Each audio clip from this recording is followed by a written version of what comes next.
Welcome to the Solid Life Project. This podcast is about structure, discipline, and building a life that actually moves forward, not through rare bursts of motivation, but through small standards repeated consistently, because most people aren't stuck because they lack ambition. They're stuck because their life has no structure. Here we talk about the psychology behind discipline, consistency, identity, and the systems that quietly shape your future. If you've ever felt capable of more, but struggled to follow through, this podcast is for you. Let's get into it. Most people don't stay stuck because they lack intelligence. They stay stuck because their life has no structure. Without structure, every day becomes a negotiation with yourself. You wake up in the morning and the alarm goes off. Immediately, the negotiations begin. Do I get up now or hit snooze? Do I check my phone first or start my day? Do I actually follow through with the things I said I would do yesterday? Each one of these decisions seems small, almost harmless. But every decision drains a little bit of mental energy. Every internal debate uses attention. And by the time most people truly start their day, they have already spent a huge portion of their focus deciding things that should have been automatic. Most people believe discipline means pushing harder, forcing yourself to do difficult things. But discipline is rarely about force. Discipline is mostly about removing unnecessary decisions. Because the truth is this: the human brain is incredibly good at justifying comfort. If there is room to negotiate with yourself, you will.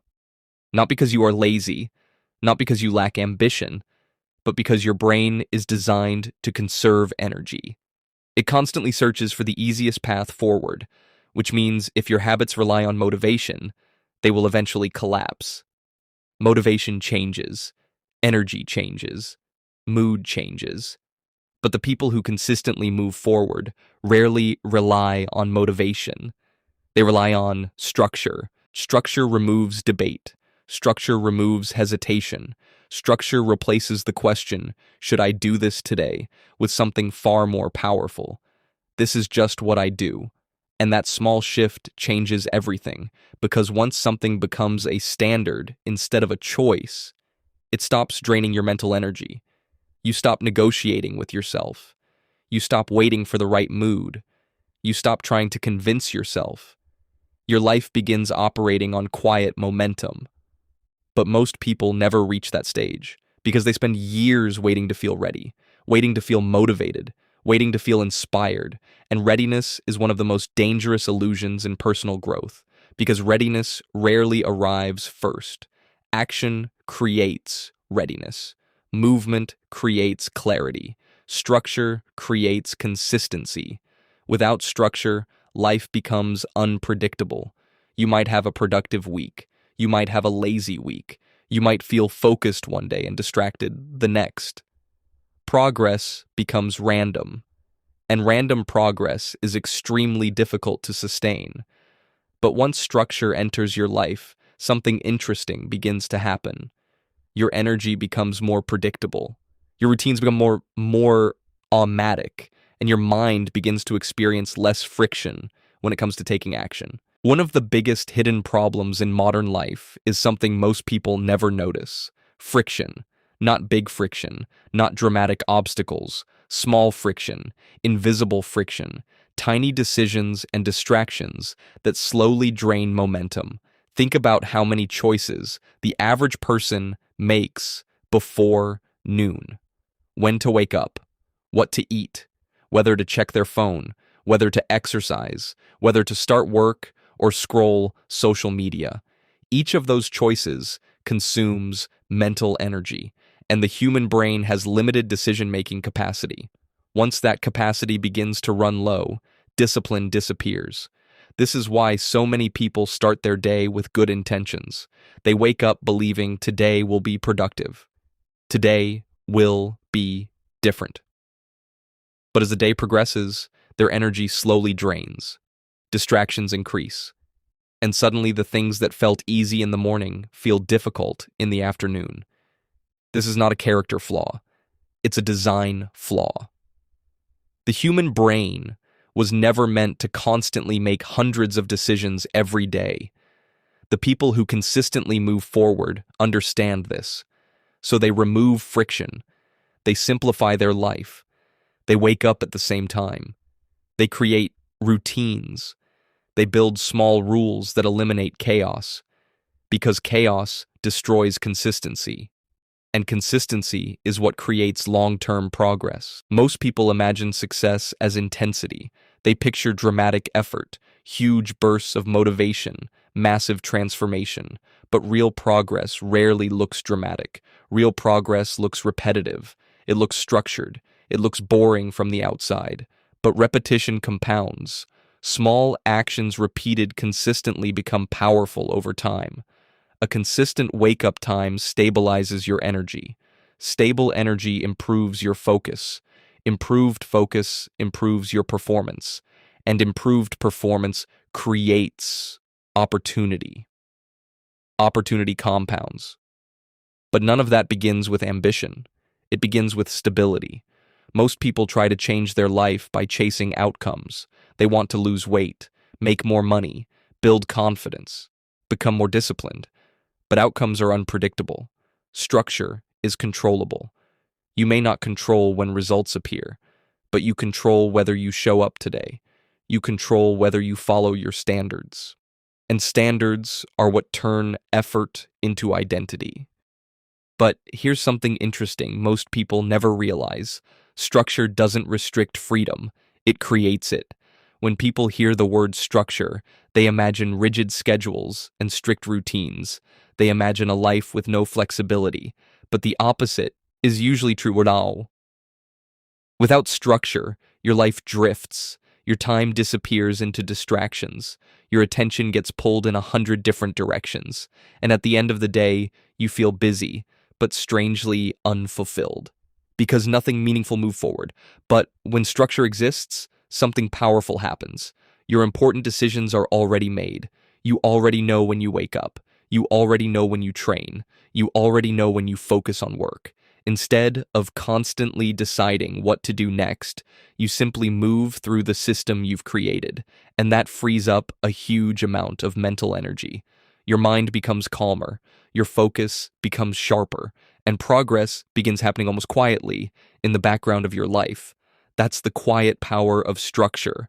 It reduces chaos, it stabilizes your day, and stability creates momentum. Momentum is one of the most powerful forces in personal growth, but it's also one of the most fragile. When momentum exists, everything feels easier. You wake up and naturally move into your routine. Work feels focused. Training feels automatic. You start seeing progress, and progress fuels motivation. But when momentum breaks, everything feels harder. You start skipping small habits. You delay tasks. You feel like you're constantly restarting, and restarting is exhausting. Most people spend years living in this cycle. Start, stop, restart, start again. But the people who quietly move forward avoid this cycle, not because they're stronger, but because they protect their momentum. They build routines that make restarting unnecessary. They keep their systems simple. They reduce the number of decisions they need to make, and over time, their habits stop feeling like effort. They begin to feel like identity. Identity is the real driver of behavior. At the beginning, people say things like, "I'm trying to be disciplined. I'm trying to improve. I'm trying to get consistent." But the word trying keeps the behavior temporary. Trying means the habit still feels optional. Real change begins when identity shifts. Instead of saying, "I'm trying to train regularly," you start seeing yourself as someone who trains. Instead of, "I'm trying to wake up earlier," you become someone who starts their day with intention. And this shift changes how your brain operates, because the brain naturally protects identity. When something becomes part of who you believe you are, you stop debating whether you should do it. Skipping the habit would feel out of character. So your mind naturally guides you back toward the behavior that matches your identity. That's why repetition matters so much. Every time you follow through, you reinforce the identity. Every time you keep your standards, you strengthen the belief. And over time, discipline stops feeling forced. It simply becomes normal. The mistake most people make is believing they need a perfect system, a perfect routine, a perfect plan. But perfection actually destroys consistency because complex systems are difficult to maintain, and difficult systems eventually collapse. The strongest routines are simple. Simple enough that they can survive busy days, stressful days, low energy days. You don't need a complicated plan to build stability. You need a few strong anchors. Wake up at the same time. Train your body consistently. Limit distractions during your most important work hours. Create a predictable evening routine. Protect your sleep. These are not extreme rules. They're simple standards. But when repeated every day, they slowly reshape your life. Not through sudden transformation, but through quiet consistency. Over time, something interesting begins to happen. Your life becomes calmer, not easier, but calmer. You stop constantly feeling behind. You stop feeling scattered because your actions start aligning with the person you want to become. Your mornings feel intentional. Your work feels focused. Your energy becomes more stable. And when stability exists, confidence begins to grow. Not loud confidence, not performative confidence, quiet confidence, the kind that comes from knowing you follow through, knowing you keep promises to yourself, knowing that even on difficult days, you still move forward, and that quiet confidence changes how you see your future. Because once you trust yourself, bigger goals stop feeling impossible. They start feeling inevitable. But there is another force shaping your discipline that most people never fully understand: your environment, the spaces you spend time in, the people around you, the information you consume every day. Most people try to improve their discipline while living inside environments designed for distraction. Phones constantly buzzing, notifications everywhere, social media competing for attention, and then they blame themselves for lacking focus. But environment quietly shapes behavior. More than motivation ever will. If your environment encourages distraction, discipline becomes difficult. If your environment encourages focus, discipline becomes easier. And once you understand this, you realize something important. Sometimes the problem isn't you. Sometimes the problem is the system around. Next week, we're going to explore something extremely powerful: how to design an environment that supports discipline, how small changes to your surroundings can dramatically improve consistency, how the people around you influence your habits more than you realize, and how removing a few hidden distractions can completely change your ability to focus. Because discipline isn't only about willpower, it's also about design.